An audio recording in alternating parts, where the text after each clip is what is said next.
This is the Detroit Sports Podcast Network. Jim Harbaugh is back, but for good this time? Let's discuss next on this week's episode of Michigan Podcast. But there's going to be one team that's going to play solely as a team. No man is more important than the team. No coach is more important than the team. The team, the team, the team. Looks deep for Anthony Clark. Waits for it. Hit. Caught. This is no time for that. In the pocket and a sack. Tim Jamison. Brady gets terrific. Throws it and a touchdown. Knight again. Schultz just before Brazil got him. And a leaping interception by Woodson. Harbaugh back to throw over the middle. Caught by Collier at the 5 on his feet. Touchdown, Michigan. On its way.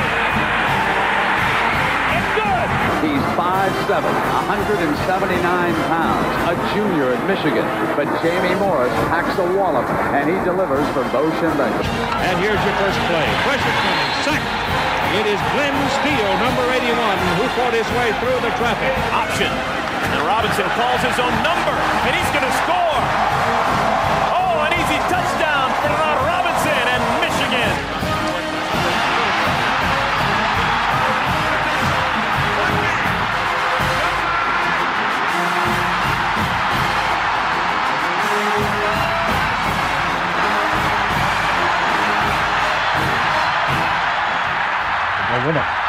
We're going to win the championship again because we're going to play as a team.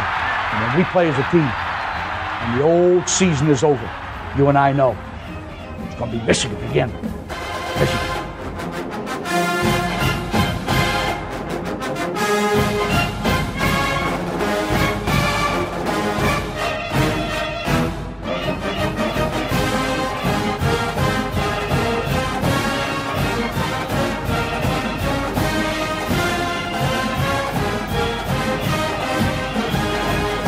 Go Blue, I'm Steve Deace, and welcome to this week's episode of Michigan Podcast. And when you live and root under the reign of one Jimmy Harbaugh, it's mostly good, sometimes bad, once every 7 years great, but it's always weird.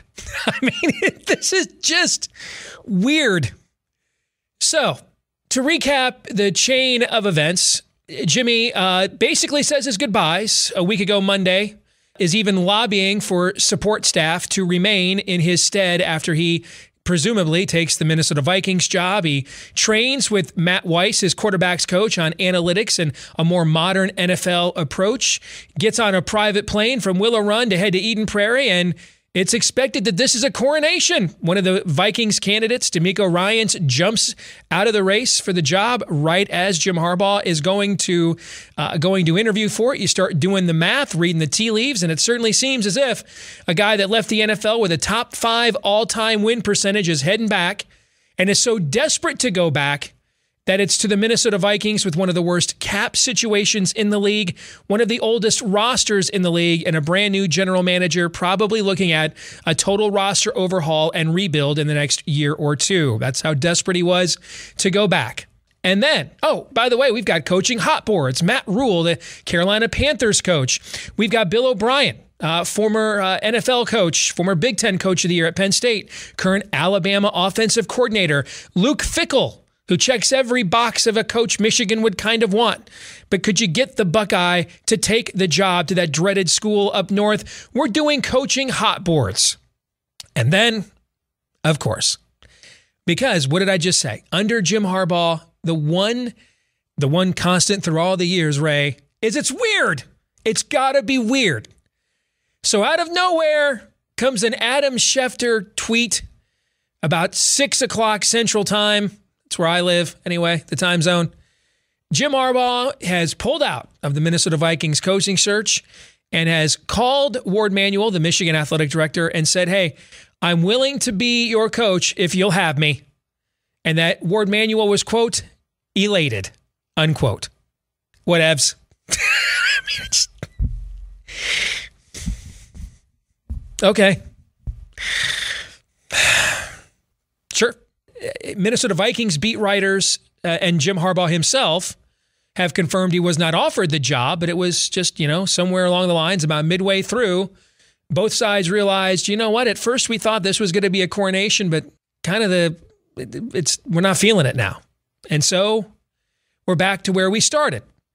Except Josh Gaddis got the memo that he was not going to be a candidate to be Jim Harbaugh's replacement for reasons that we probably wouldn't want to discuss here or other places.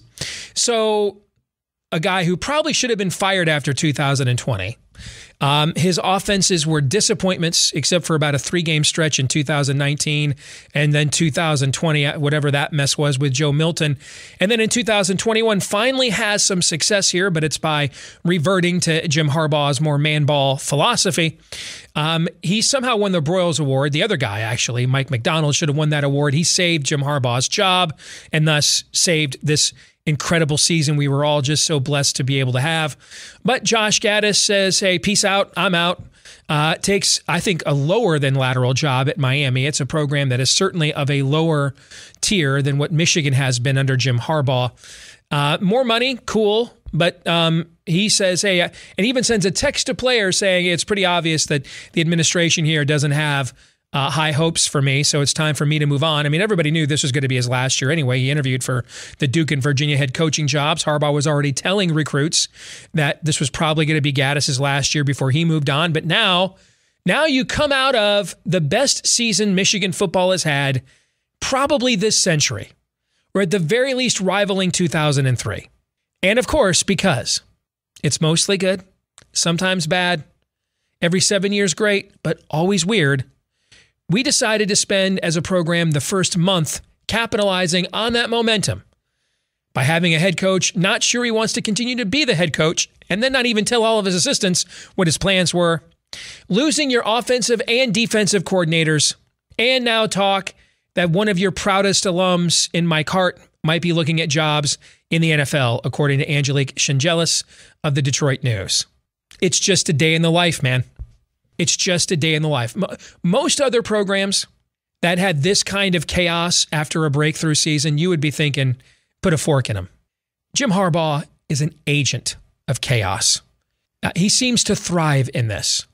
I mean, nothing's bleaker than where this program was a year ago with a coach who should have been fired. Hell, I said last week on this show, I'd have fired him for getting on the plane to Minnesota. But if there's one thing we've learned about Jim Harbaugh, he embraces the chaos. He embraces the madness. That's why he wears people out. That's why we go through assistant coaches like Carter once went through pills. That's why we do that here. He can wear your ass out.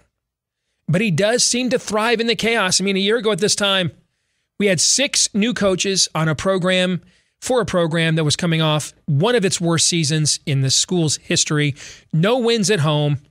Complete disarray. Who's the quarterback? An offensive coordinator who hadn't done anything good. A defensive coordinator who had never coordinated a defense.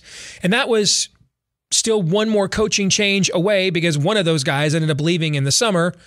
So we ended up with 7 coaching changes in one offseason, which, given the shaky state of the program heading into that offseason, you would think, wow, this thing is about to implode, or it's imploding in real time as we speak. I mean, that's why I was thinking. That's why, Michigan under 8 was one of my season win total best bets. But in true Jim Harbaugh fashion, this actually ended up being the year that he finally delivered on all of the promise and potential that we all had for him and this program the day that he was hired. So I'm going to say this, man. It's not how I would roll. It's not a traditional structure of success in terms of leadership style. This is not typically how it works, okay? But it seems to work for this guy, So, yeah, there's hard feelings. Yes, there's soothing of relationships that needs to happen. All this talk that if Jimmy left, we had to hire within the staff to keep staff continuity, and now we've lost half that staff with him coming back. But you know what, man? If there's anything you can see about Jim Harbaugh throughout his career, left for dead as a college player at Michigan. Broke his arm against Michigan State, kind of was considered an afterthought, Michigan's program went 6-6, not even ranked in the preseason AP poll. Comes back. He's the number 1 rated passer in college football that year, and Michigan finishes number 2 in the country. Left for dead as an NFL quarterback, comes back, becomes captain, comeback for the Colts, and now he's in their Ring of Honor. We have left for dead personal issues, off the field issues. His coaching career not really going anywhere. Takes over at Stanford. Miraculous job at the 49ers. Benches the number 1 overall pick in the NFL draft as your starting quarterback during a bye week, and starts a guy that had never started a game and rides him all the way to the next 3 NFC championship games. I mean, this guy is an agent of chaos. Jim Harbaugh stares into the mouth of madness and says, looks like home. So before you write it off, and I will admit, man, my tendencies of looking for consistency, solidified, firm, fixed standards and traditions. It's one of the things I love about Michigan, the fixed traditions. No, with this guy, man, just understand when you sign up to be a football program run by Jim Harbaugh, you sign up to be a theater of the absurd. It's just his way. Folks, the moment we've been waiting for since September is finally here. In honor of the big game, DraftKings Sportsbook, an official sports betting partner of Super Bowl 56, is giving new customers 56-1 odds on either team. Bet just $5 or more and get $280 in free bets if your team wins. Not a new customer?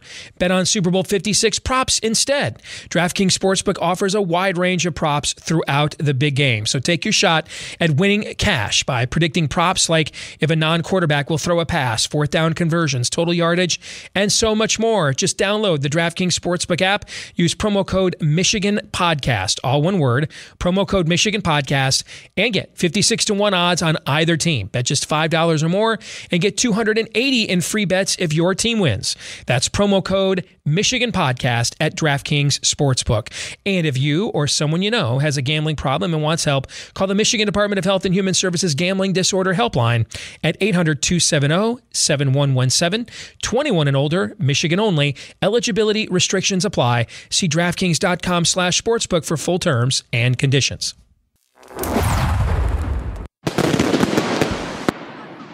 All right, back now here with our 10-minute war, a little homage to the classic 10-year war between Woody and Bo when we bring in our good friend and perhaps one and only reasonable bucknut, the one and only Mark Rogers, the voice of college football. He himself has a fantastic channel that you want to be following right here on YouTube, especially now during the offseason. This is when you get all the up-to-date information on all of these teams you're looking for when those win totals start coming out and those preseason odds start coming out, and you can start winning bets like I did last year with Utah 15-1 to win the Pac-12, and that's one of the reasons why we're going to Universal Studios for a family vacation here in a couple of weeks. Mark, good to see you again, man. How are you? That's not bad. I better start listening to you, Steve. Here's the thing. I don't get a lot right, but the ones I get right are really right, brother. I'll say that. Well, I'm going to say I forget how we came to the conclusion of this naming of this segment, the 10-minute war, but considering that Bo was up 5-4-1, maybe we should call it maybe the Earl Bruce. We should go to the Earl Bruce, Bo Schembechler 5-4 in favor of Ohio State. I didn't think that one through.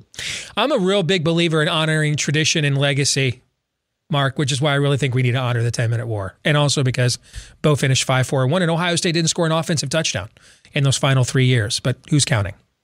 I don't even know where to go. I'll tell you how I started out the show today. All right.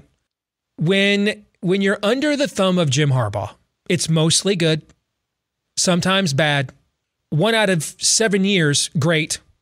It's always weird. It's just always going to be weird, man. And you know, in the end, we lost a defensive coordinator that all of us realized wasn't going to be here more than 2 or 3 years at the most anyway, because he's a wunderkind, right? He might be the defensive Sean McVay. We don't know. Okay. Josh Gaddis was already interviewing for head coaching jobs. He wasn't going to be here more than another year anyway. I mean, we don't have any real serious players in the transfer portal right now. It's just all the drama. We had 10 guys decommit from our top 10 recruiting class. We had 10 decommitments from that class. And I went and looked at where all those kids are. Most of them are at like Massachusetts, Bowling Green. You know what I'm saying? It's just, with Harbaugh, he just embraces madness. He's attracted to it. He lives. He I think enjoys it. This is just going to be heavily dramatic. And now that it's likely, maybe you disagree. I think the NFL showed this last offseason that his stock is just not there anymore. And he tried one last Hail Mary down the stretch with the Vikings and it didn't work out. I think he's going to be our coach here for the foreseeable future. All right. And so I think for people like me are just going to have to embrace the madness. Just going to have to realize that if you're going to have Jim Harbaugh as your coach, you just have to know it's going to be weird. He's an agent of chaos, and just accept that, man. And so that's just the quirk I think we're going to have to learn to accept over here up north. What do you think, Mark?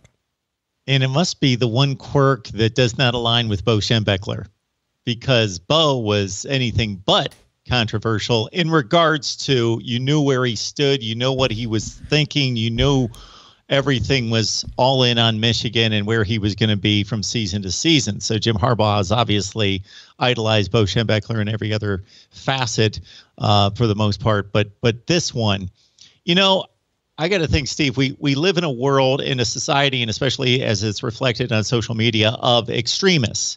And usually those extremes go to the negative because that stirs up more controversy and discussion and pushes more buttons. And for this, it's been that the Michigan program's coming off the rails. But again, there is no evidence of this. There are coaching departures everywhere. And you mentioned Mike McDonald. He was going to leave anyway. Who doesn't leave the job that he had for the job that he just gained? Everyone does it. Exactly. Yeah. That's a logical move. Josh Gaddis, from what I'm hearing and gaining more background on him, it's not like he hasn't burned bridges before. And also the statement that he, I think it's been confirmed, made to of a lot of the veteran players on the offensive side of the ball wasn't the classiest move on his part. And Josh Gaddis, for winning the Broyles Award, what was his experience, resume? What did his track record look like pre-2021? Was it that outstanding? No. There was 3 games. There were 3 games in 2019 that it looked like a speed and space offense, but they still lost 4 games. In 2020, Joe Milton was his guy. That was an abject disaster. And so this year he's just like, bleep it, man. Let's just run Jimmy's offense out of a spread formation. And lo and behold, man, they led the nation in most plays of 50 yards or more. So he got the Broyles Award by becoming mini Jimmy, by running Harbaugh's philosophy. That's how he got that award. Yeah, and then we look at recruiting, which is, of course, the lifeblood, and I'm not seeing decommits. There was one guy in question, Cavante Henry, out of California, who was still not signed before National Signing Day, and he opted to go to Oklahoma. But besides that, the class was locked down. The 2023, there was a decommit the other day, but this is happening with everyone and always has in this modern age of recruiting. Everything looks good. But Mark, good. Along those lines, you follow this year round. Along the lines of what you're just saying, how many schools have, I'll bet you Clemson has not had 10 decommits the entire time Dabo Swinney's been the coach. All right? How many schools have 10 decommits in a class and still sign the number 8 class in the country? Who does that, Mark? I'll tell you who does that. Jim friggin' Harbaugh does, man. The dude is the Joker, okay? He is just an agent of chaos. No one else would even try. You couldn't try to get 10 commitments in a class and still sign the number 8 recruiting class in the country. By the way, and that's without signing a 5-star or 4-star quarterback. You and I both know it is hard to have a top 10 class without signing an elite quarterback prospect. So no elite quarterback prospect, 10 decommits, he still gets the number 8 class. The year before, he has no contract. He is not under contract.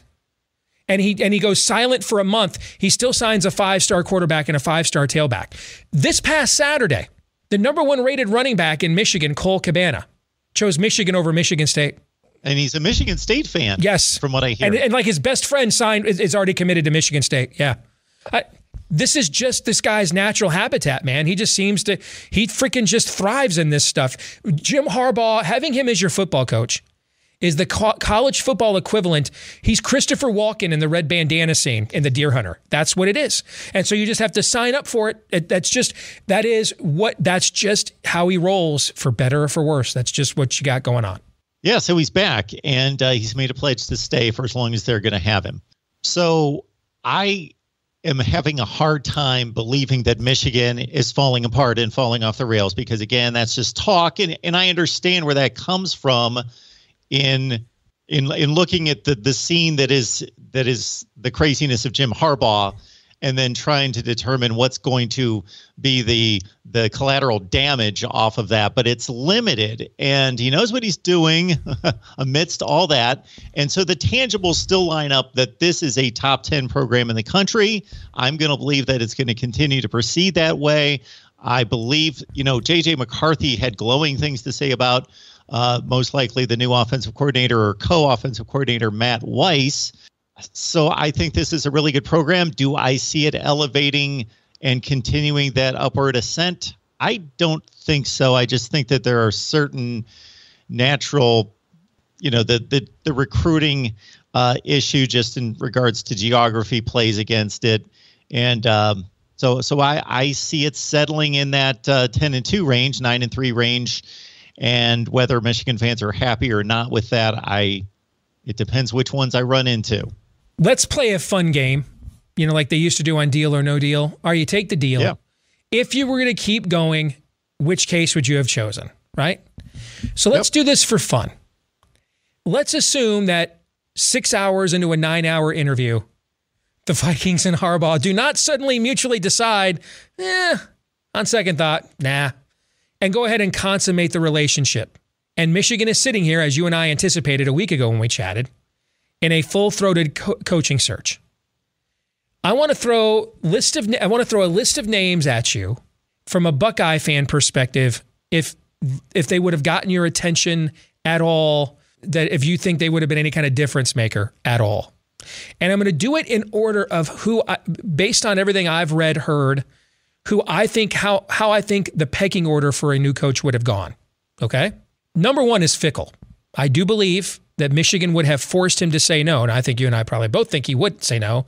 Although Angelique Shingelis over at the Detroit News, who's a Cincinnati grad, says there's no way she thinks he would have said no if Michigan would have called. Okay? But that would have been number one. He checks every single box of the profile of a Michigan coach because he checks every single box of a profile of an Ohio State coach, and the schools are, of course, intertwined. All right?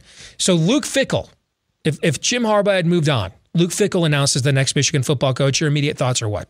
Well, that's the most unique name that you're going to bring up for that connection with Ohio State. So the Ohio State fan's going to be hurt by that emotionally. Now, what's it going to turn into in regards to the rivalry, wins and losses? Luke Fickell, yes, gets Ohio State's attention. He is as good as what he has shown at Cincinnati over the past 4 seasons. It's pretty remarkable. And I think then with a higher class athlete, not the 55th rated talent in the nation there at Cincinnati, that would be one to be reckoned with. The next call, if Fickell would have said no, the Buckeye roots are too strong, I believe Matt Rule of the Carolina Panthers would have been the next call. Thoughts?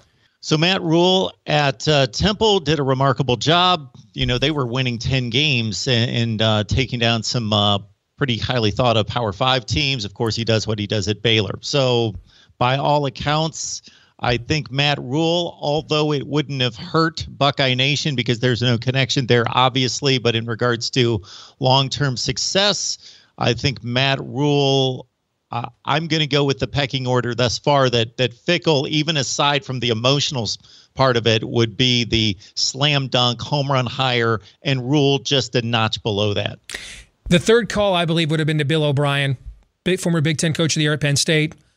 4-time division winner in the NFL, current Alabama OC. I am truly amazed and have been for all this time at what Bill O'Brien achieved at Penn State. To be able to keep that relevant, that situation, and go 8-4, 7-5. That place was such a You mean when they had like 40 players on the roster after the Sandusky probation scandal? Yeah. Yeah, for him to hold that together. I'm thinking in the aftermath of that, that's a high 3-star, even 4-star in that range. Why would they go to Penn State when they can go to all these other places when it's being talked about in the way that it was? It was such a black mark, and he held it together. I think the guy's a tremendous game planner, X's and O's, tactician, rubs people the wrong way at times. I don't know necessarily that he ranks with the other two because of that. Finally, Mike Hart. I believe one of those four names would have been your Michigan coach in that order. Yeah, he's obviously the X factor from an experience into this, but at the same time, I think more and more we're getting comfortable with guys that do not have head coaching experience, that have a certain cachet, that obviously either played at a high level and now have transferred that onto the coaching field and have shown us that they can handle a position or an offense or a defense. And then they have that certain, Marcus Freeman, of course, comes to mind at Notre Dame. And so I think that might have been one that Michigan might have taken a few hits for. He may have had to grow into the job, but certainly I think he's coming. Yeah, he's on the ascension. Okay, one more. Jim Harbaugh. Where does he rank in that 5? Yeah. Fickle 1, Harbaugh 2, Rule 3. I'm going to edge him past Matt Rule. It would have been an interesting search. I would have been I would have been fascinated. I mean, I'm fairly convinced that Fickle would say no, but I listened to Angelique's case for why she doesn't think that over the weekend. It would have been an interesting drama for sure. Then does he let us dangle out there? And although right now we'd have been the only school in the coaching carousel, so it's not like if Harbaugh had left in December and we're competing with 6 other blue blood schools for the same coaching candidate pool. There's one more name I forgot to mention that I think probably also would have been called before Mike Hart. Matt Campbell. I'm high on Matt Campbell. Their season this past year was a disappointment considering just they cycled into a year in which they were supposed to do big things because of all the offensive personnel coming back, and it just didn't happen. But that doesn't deter me from thinking that Matt Campbell's one of the top 5 to 8 coaches in college football. And I would put him ahead of Harbaugh. Fickle, Campbell, Harbaugh, Rule, Hart. O'Brien, Hart. That's where we were. I love Matt Campbell. I see him up close and personal every day where I live. The one thing from a Michigan fan perspective, he checks absolutely every box. Triple checks several of them. The one thing that did give me cause for pause this year, and you just sort of referenced it, that offense with all that experience and firepower coming back never kind of took that extra step, right? And you can understand why he's trying to play complementary football and rebuilding the Iowa State program. And I think people that don't know Iowa State's history don't understand that if we've come to the point that 7-win seasons are disappointments at Iowa State, they've never had a 10-win season in the history of the damn program. Okay. And their season win total this year was 9 heading into the year. They've never even won 10. 2020 was the first time they've ever even been in or won a major bowl in the history of the program. From a Power 5 perspective, it's quite possible this is the weakest tradition of any Power 5 school at Iowa State. But what concerns me as you translate this to Michigan, though, is that offense with all those guys, maybe the best running back in school history, maybe the best quarterback in school history, first team all Big 12 receiver, an offensive line that brought back 4 starters from a line that was the finalist for the Joe Moore Award last year. You expected that to kind of take an extra step, and it did not this year. And so that kind of concerns me because I think Michigan has learned under Harbaugh that you cannot, unless you're recruiting at a Georgia level where you have 2 or 3 Devin Bushes on your team at the same time and Nakobe Dean and Quay Walker, you cannot complementary football your way to winning a national championship. Hell, most years you can't win the Big Ten that way. Okay. So that was the one thing about him that I was concerned about after what I saw this year is that offense with all that experience didn't take another step, which makes me think, is that just a philosophical thing with him maybe? Well, it's always an interesting projection to try to make, to take the Pat Fitzgerald or the Mark Stoops, who's now gaining better talent at Kentucky, but for what he's done for the last 6 or 7 years at Kentucky, Matt Campbell, to say, okay, if they did have the Jimmies and Joes, what would they do with it? And I don't think that's I think that's a case-by-case situation, but I've got full confidence in Matt Campbell being a top-flight coach, top 5 to 10 coach in the country. I think I would choose him over Jim Harbaugh at Michigan. Not that I wouldn't think about it, but I choose Campbell. Mark, always good to get an outsider's perspective, man, and good to talk to you, my friend. Good to see you. Thanks for joining us again this week. All right, take care. Thanks, Steve. This week's Twitter poll result, we asked you, do you think Jim Harbaugh is now here to stay at Michigan? Look how divided this opinion is. And I think they're both right. I don't know. I got nothing, man. You know what? it was 51-46, pretty divided. You know what? I think I'm just going to have to learn to embrace the madness and go along for the ride. Some of you have come back at me quite vociferously in the last couple of weeks or couple of months here. What has happened to this podcast, you've asked? What's happened to me? I tuned in. You were so chipper. You were so positive and promotional and uplifting. I just react to what I see as a fan, guys. Okay? I mean, just look at the last few years, 2018. We started this podcast in 2017. And I think we all kind of knew going into that year with all the turnover, it would be by Michigan standards, a rebuild. And it was. 2018, we get into the top 4, play Ohio State, and they call off the dogs after putting a 60 burger on us. 2019, they embarrass us again. 2020, one of the worst seasons in school history.